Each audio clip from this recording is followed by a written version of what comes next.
अध्याय 8 दिल्ली सल्तनत, शासन तथा आर्थिक सामाजिक जीवन।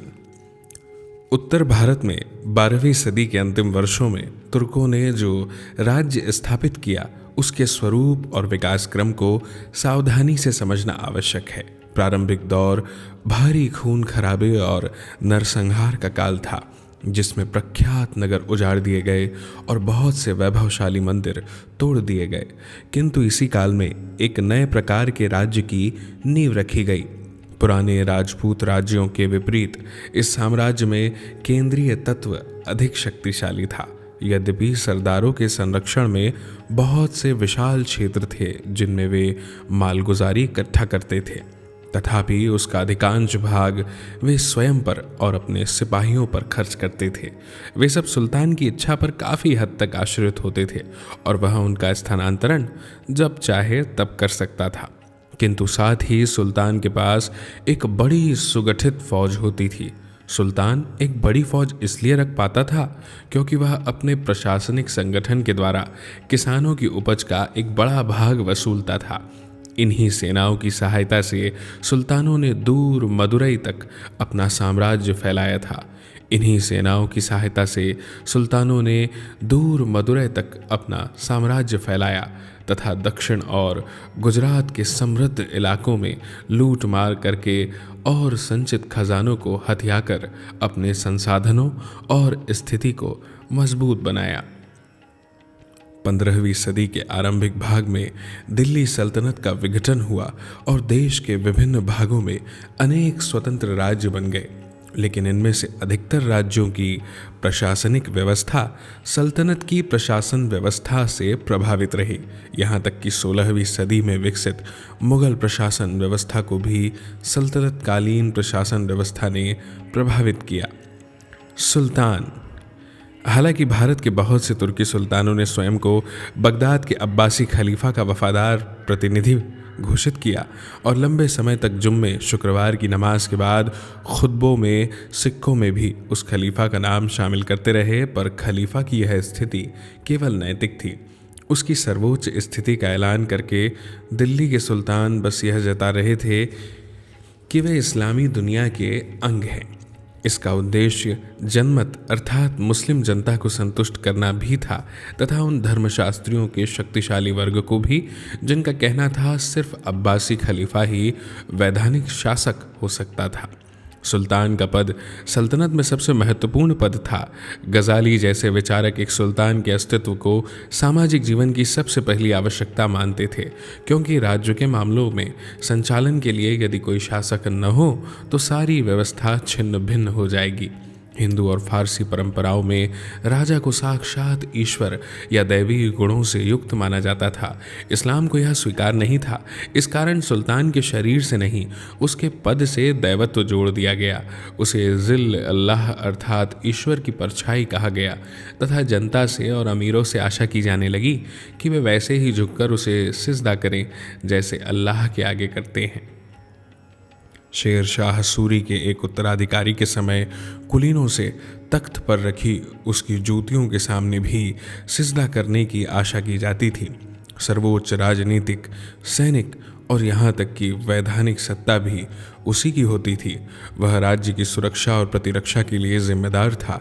इस हैसियत से वह प्रशासन के लिए जिम्मेदार था और सैन्य बलों का प्रमुख कमांडर भी था।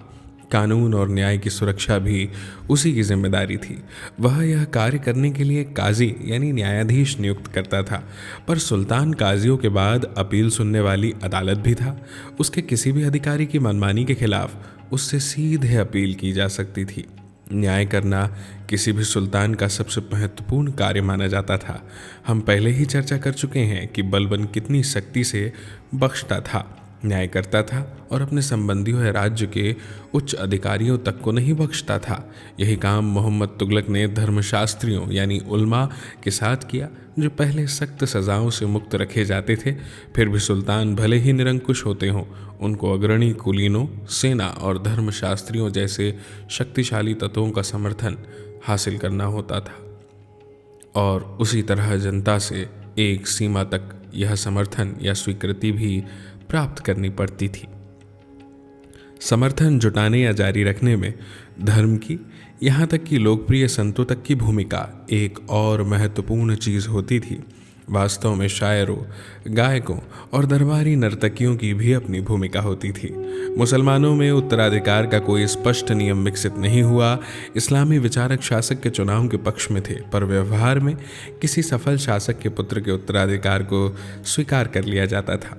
लेकिन गद्दी पर एक शासक के सभी बेटों का बराबर का दावा माना जाता था। ज्येष्ठ अधिकार के विचार को न तो मुसलमान ने पूरी तरह स्वीकार किया, न हिंदुओं ने। कुछ शासकों ने अपने किसी एक पुत्र को, जो आवश्यक नहीं कि ज्येष्ठ हो, उत्तराधिकारी घोषित करने का प्रयास किया। जैसा कि माना जाता है, इल्तुतमिश ने अपनी बेटी को अपने बेटों पर वरीयता देकर उसे अपना उत्तराधिकारी बनाया, पर ऐसे नामांकन को स्वीकार करना कुलीनों पर निर्भर होता था। मुस्लिम जनमत आमतौर पर वैधता के विचार को स्वीकार करता था, किंतु किसी सफल सिपहसालार द्वारा सत्ता के हड़पे जाने के खिलाफ सुरक्षा का कोई उपाय नहीं था, जैसा कि दिल्ली सल्तनत में कई बार हुआ। केंद्रीय प्रशासन। सुल्तान की सहायता के लिए अनेक मंत्री होते थे। इनका चयन वही करता था और वे सुल्तान की इच्छानुसार पद पर रहते थे। मंत्रियों की संख्याओं, शक्तियों और अधिकारों में समय समय पर अंतर आते रहे। 13वीं सदी के अंतिम भाग में प्रशासन की एक सुस्पष्ट व्यवस्था विकसित हुई। प्रशासन में केंद्रीय स्थान वजीर का था। आरंभिक काल में वजीर मुख्यतः सेना प्रमुख होते थे। 14वीं सदी में वजीर को राजस्व के मामलों का विशेषज्ञ अधिक माना जाने लगा और वे एक बड़े विभाग के प्रमुख हो गए, जिसका संबंध आय और व्यय दोनों से होता था। राजस्व विभाग के गठन पर मोहम्मद तुगलक ने बहुत ध्यान दिया। उसका वजीर ख्वाजा जहां एक सम्मानित व्यक्ति था, और मोहम्मद तुगलक जब विद्रोहों से निपटने के लिए दिल्ली के बाहर जाता था तो राजधानी को उसी के भरोसे छोड़ जाता था। वजीर के अंतर्गत हुए व्यय की जांच के लिए एक अलग महालेखा परीक्षक होता था और आय की जांच के लिए एक महालेखाकार होता था। हालांकि विभिन्न हाकिमों के झगड़े इस विभाग के सुचारू कार्यकलाप को प्रभावित करते थे, पर मोहम्मद तुगलक के काल में राजस्व विभाग मौर्य साम्राज्य के विघटन के बाद भारत में कायम होने वाले सबसे बड़े साम्राज्य के मामलों की देखरेख करने में समर्थ रहा। फिरोज तुगलक ने एक धर्मांतरित तेलंग ब्राह्मण खान जहां को अपना वजीर चुना, जो पिछले वजीर का नायब रह चुका था। राजस्व विभाग में उसे पूरा अधिकार प्राप्त था। वजीर रूप में उसका 18 वर्ष का लंबा कार्यकाल सामान्यतः वजीर के प्रभाव का चरम उत्कर्ष माना जाता है। खान जहां के बाद उसका बेटा खान जहां द्वितीय वजीर बना। फिरोज की मृत्यु के बाद उसने किंग मेकर बनने का प्रयास किया, पर इस प्रयास की असफलता से वजीर के पद को गहरा धक्का लगा। वजीर का प्रभाव फिर मुगल साम्राज्य में ही जाकर बहाल हुआ। वजीर के बाद राज्य का सबसे महत्वपूर्ण विभाग दीवान अर्ज अर्थात सैन्य विभाग था। इस विभाग का प्रमुख अरीज ममालिक कहलाता था। अरीज सेना का सिपहसालार नहीं होता था, क्योंकि सैन्य बलों की कमान स्वयं सुल्तान संभालता था। उन दिनों सैन्य बलों की कमान किसी और को सौंपकर कोई शासक तख्त पर बना ही नहीं रह सकता था। अरीस के विभाग का मुख्य दायित्व था सेना की भर्ती करना, उसे साज सामान से लैस करना और सिपाहियों को वेतन बांटना। सल्जूकों के अंतर्गत अरीस का पद महत्वपूर्ण होता था, पर भारत में एक अलग विभाग के रूप में इसका जिक्र पहली बार बलबन के काल में ही होता है। बाद में अलाउद्दीन खलजी ने उसके कार्यकलाप पर बहुत ध्यान दिया। अलाउद्दीन ने सैन्य बलों की एक नियमित सूची रखने पर जोर दिया। उसने घोड़ों को दागने की व्यवस्था का भी आरंभ किया, ताकि सैनिक जांच के लिए घटिया घोड़े न ला सके। हर सैनिक का एक विवरण रखा जाता था।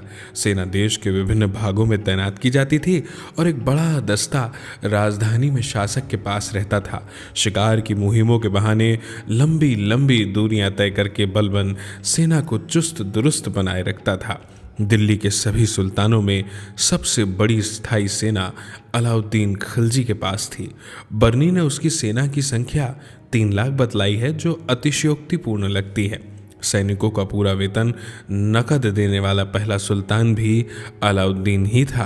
पहले तुर्क सैनिकों को वेतन के बदले दोआब में अनेक गांव दे दिए जाते थे। ये सैनिक इन आवंटनों को पुश्तैनी समझने लगे और इनमें से बहुत से तो जब इतने बूढ़े और कमज़ोर हो जाते थे कि काम नहीं कर सकते थे, तब भी अपने पद छोड़ने को तैयार नहीं होते थे। बलबन ने इन आवंटनों को वापस लेने का प्रयास किया, पर इन सिपाहियों की पैदा की हुई उथल पुथल के बाद और दिल्ली के कोतवाल की सलाह पर, जो उसका पुराना मित्र था, उसने अपने आदेश को संशोधित किया। लेकिन अलाउद्दीन ने तो कलम के एक झटके से इन आवंटनों को रद्द कर दिया। अलाउद्दीन जब दक्कन की विजय में लगा हुआ था, तब भी मंगोलों के हमलों को नाकाम कर दिया गया। इसका प्रमुख कारण उसकी सेना की दक्षता थी। सुल्तान बड़ी संख्या में हाथी भी रखते थे, जिन्हें युद्ध के लिए प्रशिक्षित किया जाता था। सेना के कूच के समय सड़कें साफ करने और बाधाएं हटाने के लिए खंदके और खदान खोदने वाले का एक दस्ता भी उससे जुड़ा होता था। घुड़सवार सेना में जिसे सम्मानपूर्ण माना जाता था, तुर्कों और अफगानों की प्रधानता थी। गजनवियों के दौर में हिंदुओं को सवार और पैदल सेना दोनों में भर्ती किया जाता था। बाद के काल में भी उनको भर्ती किया जाता रहा, पर अधिकतर पैदल सेना में। राज्य के दो अन्य महत्वपूर्ण विभाग दीवान रियासत और दीवान इंशा थे। पहले का संबंध धार्मिक विषयों, धर्मार्थ संस्थाओं तथा सुपात्र विद्वानों और धर्मपरायण व्यक्तियों के गुजारे भत्तों से था। उसका अध्यक्ष एक मुख्य सद्र होता था, जो सामान्यतः कोई प्रमुख काजी होता था। वह आम तौर पर मुख्य काजी भी होता था। मुख्य काजी न्याय विभाग का प्रमुख होता था। साम्राज्य के विभिन्न भागों में काजी तैनात किए जाते थे, विशेषकर उन स्थानों पर जहां अच्छी खासी मुस्लिम आबादी होती थी। काजी लोग मुस्लिम विधान यानी शरीयत के आधार पर दीवानी कानून लागू करते थे। हिंदुओं पर उनके अपने धार्मिक विधान लागू किए जाते थे। इन्हें गांवों में पंचायतों द्वारा, नगरों में विभिन्न जातियों के मुखियों के द्वारा लागू किया जाता था। फौजदारी कानून शासकों द्वारा बनाए गए नियम कायदों पर आधारित होता था। दीवान इंशा का संबंध राजकीय पत्राचार से था। सुल्तान और दूसरे देश के शासकों के बीच तथा सुल्तान और उसके मातहत हाकिमों के बीच चलने वाले सभी औपचारिक गोपनीय पत्र व्यवहार यही विभाग संभालता था। स्थानीय प्रशासन। तुर्कों ने जब देश को जीता तो इसे अनेक भागों में बांटा, जिनको एकता कहते थे। इन्हें प्रमुख तुर्क अमीरों के बीच बांट दिया जाता था। इनके धारकों को मुक्ति या वली कहते थे।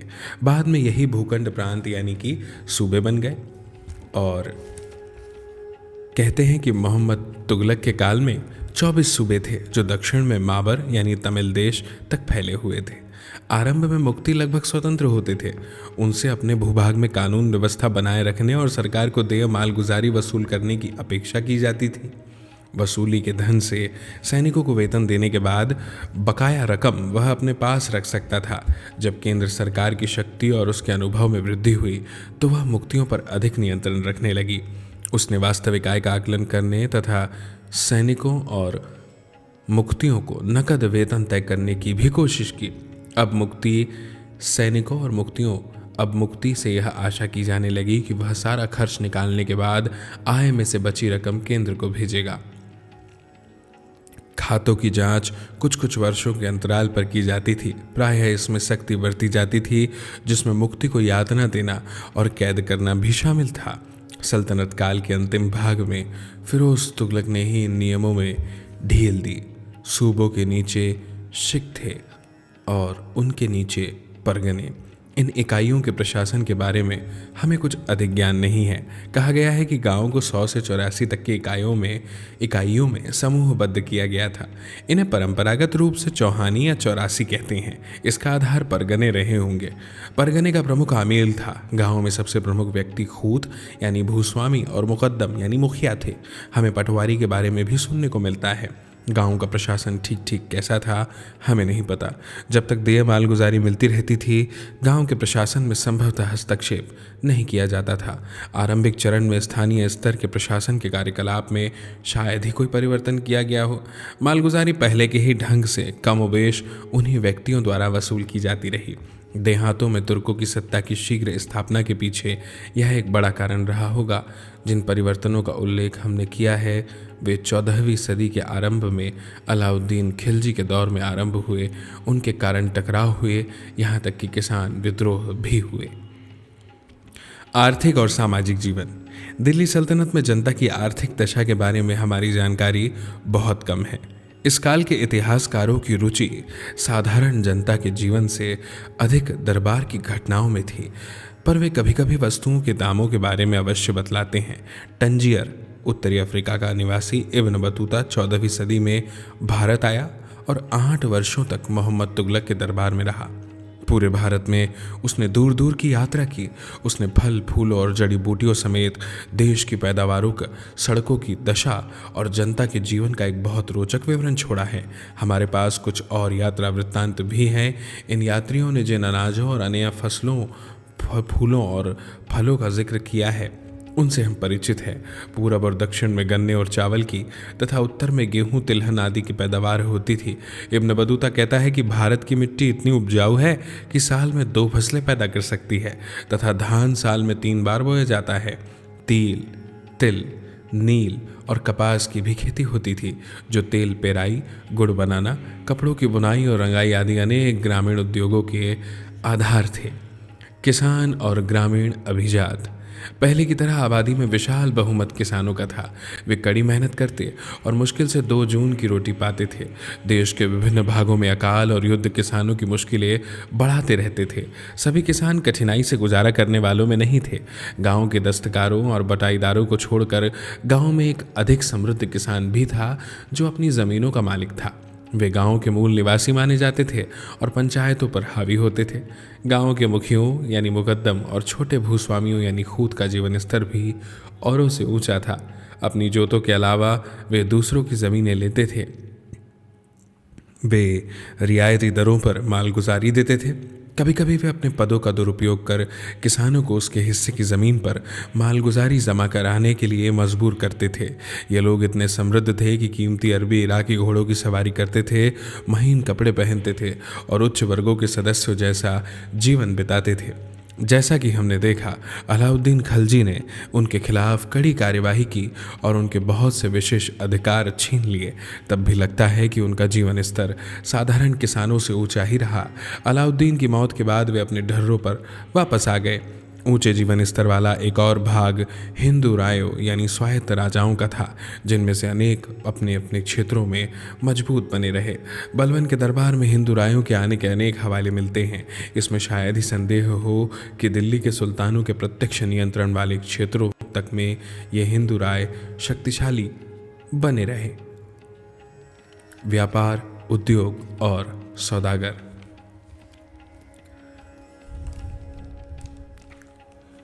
दिल्ली सल्तनत की आधार प्रणाली मजबूत हुई तथा चांदी के टंके और तांबे के दिरहम पर आधारित एक ठोस मुद्रा धीरे धीरे स्थापित हुई, जिससे देश में व्यापार की वृद्धि हुई। नगरों और नगरीय जीवन का विकास इसकी पहचान था। इब्न बतूता ने दिल्ली को इस्लामी दुनिया के पूर्वी भाग का सबसे बड़ा नगर कहा था। वह कहता है कि दौलताबाद यानी देवगीर आकार में दिल्ली के बराबर था और यह उत्तर दक्षिण के बीच व्यापार की वृद्धि का सूचक था। उत्तर पश्चिम में लाहौर और मुल्तान, पूर्व में कड़ा यानी इलाहाबाद के निकट और लखनौती तथा पश्चिम में अनिलवाड़ा यानी पाटन और केम्बे यानी खम्बायत उस समय के दूसरे महत्वपूर्ण नगर थे। एक आधुनिक इतिहासकार का कथन है कि कुल मिलाकर सल्तनत एक फलती फूलती नगरीय अर्थव्यवस्था का चित्र प्रस्तुत करती है और ऐसी अर्थव्यवस्था के लिए बड़े पैमाने पर वाणिज्य आवश्यक रहा होगा।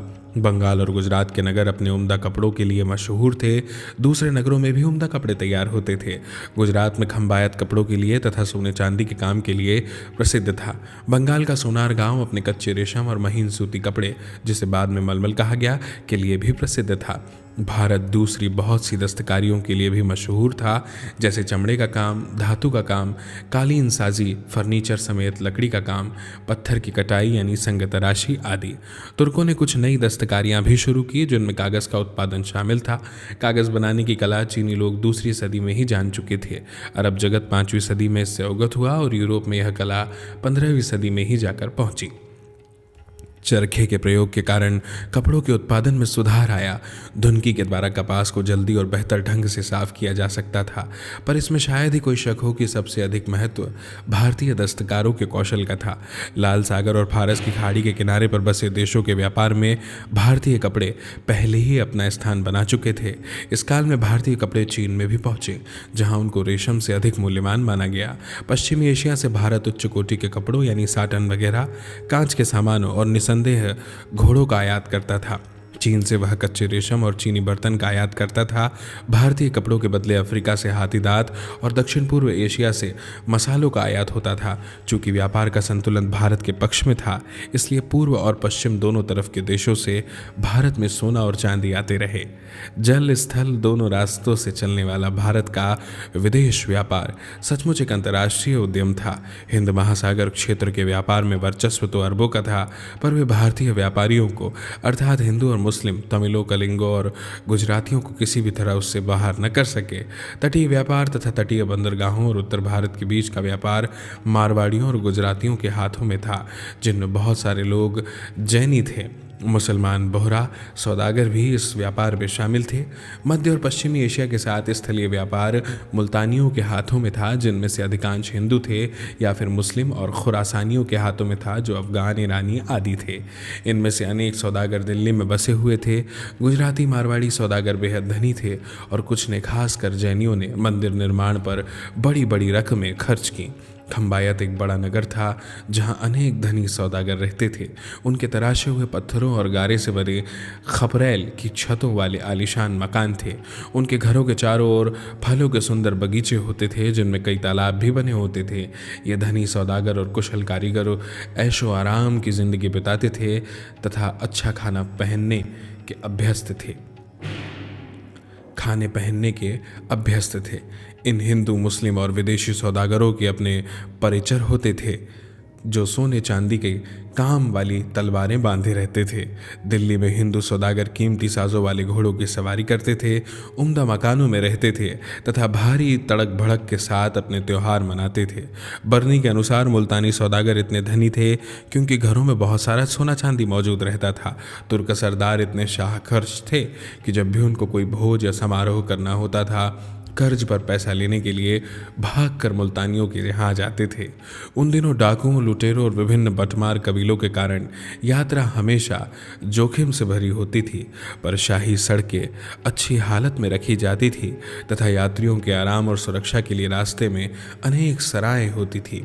पेशावर से सोनार गांव की शाही सड़क के अलावा मोहम्मद तुगलक ने दौलताबाद तक एक सड़क बनवाई थी। देश के एक से दूसरे भाग तक तेज़ी से डाक भेजने के इंतजाम तेज़ी से उन दौड़ाकों द्वारा किया जाता था, जो कुछ कुछ मील की दूरी पर इसी कार्य के लिए बनाई गई मीनारों में रहते थे। दौड़ाक एक घंटी बजाता चलता था ताकि अगली बारी वाला व्यक्ति अपनी मीनार से उसे देख और सुन सके तथा उसका काम संभालने को तैयार हो जाए। कहा गया है कि इन्हीं चौकी दौड़ाकों के कारण सुल्तान को खुरासान तक से ताज़े फल मिलते रहते थे। जब मोहम्मद तुगलक दौलताबाद में था, जो दिल्ली से 40 दिनों की दूरी पर था, तो चौकी दौड़ाकों की इस व्यवस्था के कारण उसे पीने के लिए नियमित रूप से गंगा जल मिलता रहता था। इस काल में संचार में सुधार तथा जल और थल दोनों मार्गों से व्यापार की वृद्धि के कारण आर्थिक जीवन में तेजी आई। तुर्कों ने अनेक नए शिल्पों और तकनीकों का आरंभ किया या उन्हें लोकप्रिय बनाया। हम लोहे की रकाबों के उपयोग का तथा घोड़े और सवार दोनों के लिए बड़े पैमाने पर बख्तर के इस्तेमाल का उल्लेख कर चुके हैं। भारी और हल्की सवार सेना के लिए शासकगण इन्हें वरीयता देते थे। इसके कारण धातुकर्म उद्योग तथा धातुओं पर आधारित हस्तकलाओं का विकास हुआ। इससे भी अधिक महत्वपूर्ण विकास क्रम रहट, जिसे गलती से पर्शियन व्हील कहा गया है, का सुधार था। नए प्रकार के रहट के कारण सिंचाई के लिए और भी गहराई से पानी उठाया जाने लगा। कागज़ बनाना, कांच बनाना, चरखा और बुनाई के लिए सुधरी किस्म का करघा अन्य शिल्पों में शामिल थे। यहाँ बेहतर गारे के उपयोग का जिक्र भी किया जा सकता है, जिसके कारण तुर्कों ने मेहराबों और गुंबदों पर आधारित शानदार इमारतें बनाई। इनमें से सभी शिल्प नए नहीं थे, लेकिन उनका प्रसार और सुधार तथा कृषि का विकास, ये दो सबसे महत्वपूर्ण तत्व थे जिन्होंने 14वीं सदी के उत्तरार्ध को विकास और तुलनात्मक दृष्टि से समृद्धि का काल बना दिया।